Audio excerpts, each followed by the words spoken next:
অনেকে দেশ বিদেশে ঘুরতে যেতে পছন্দ করেন, কিন্তু বাজেটের কারণে অনেক সময় সাহসে কুলায় ওঠে না।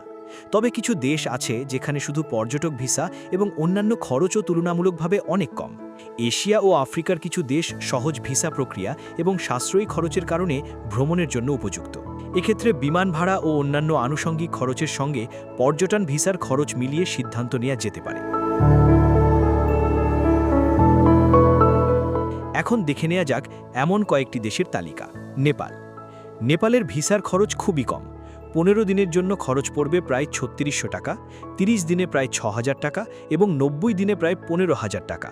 এমন সাশ্রয়ী খরচ এবং সহজে ভিসা বাড়ানোর সুবিধার কারণে হিমালয়ের দিকে যাওয়া পর্যটকদের জন্য সবচেয়ে বাজেট বান্ধব দেশগুলোর মধ্যে একটি। কম্বোডিয়া। দক্ষিণ পূর্ব এশিয়ার সাশ্রয়ী ভিসা সুবিধাসম্পন্ন দেশগুলোর মধ্যে অন্যতম।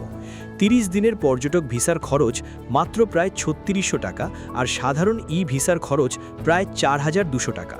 2025 সালে এই সাশ্রয়ী খরচ আরও বেশি পর্যটককে আঙ্কর ওয়াটের প্রাচীন মন্দির, ফ্রম পেনহের ঐতিহাসিক স্থান এবং কামপোর্ট ও কেপের সমুদ্র সৈকত ঘুরতে আকৃষ্ট করছে।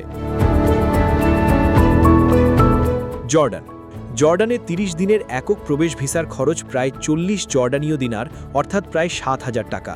ফ্রি না হলেও এটি অনেক প্রতিবেশী দেশের তুলনায় অনেক কম। যারা পেত্রা, ডেড সি বা ওয়াদি রুম মরুভূমি দেখতে চান তাদের জন্য এই খরচ যুক্তিসঙ্গত। জর্ডান পাস ব্যবহার করলে অনেক ক্ষেত্রে ভিসার খরচও মওকুফ করা হয়। তানজানিয়ার পর্যটক ভিসার খরচ প্রায় 6100 টাকা এবং সেখানে 90 দিন পর্যন্ত থাকার অনুমতি দেয়। সেরেনগেটির সাফারি, কিলিমাঞ্জারো পর্বত এবং জাঞ্জিবারের সৈকত ভ্রমণের জন্য এই খরচ অত্যন্ত কম।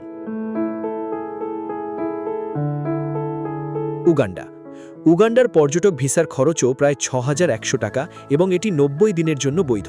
উগান্ডা তার পর্বত গরিলা, জাতীয় উদ্যান এবং নীল নদের উৎস হিসাবে পরিচিত।